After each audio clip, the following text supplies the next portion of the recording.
কি ভাই, কি খবর, কেমন আছেন? আপনারা মিয়া মেল দিয়ে আপনি মেল চেক করেন না।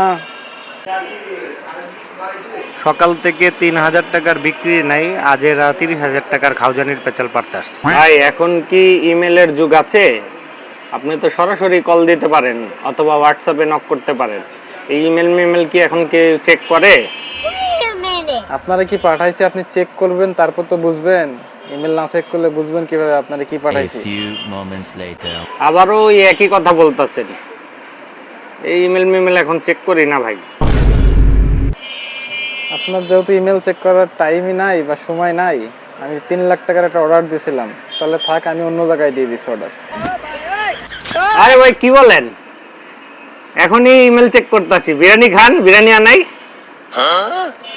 আপনারা আর ইমেলও চেক করতে হবে না, বিরিয়ানিও খাওয়াতে হবে না। আরে ভাই দাঁড়ান দাঁড়ান দাঁড়ান। দূর মিয়া, থাকেন আপনি, আমি জায়গা। रुको जरा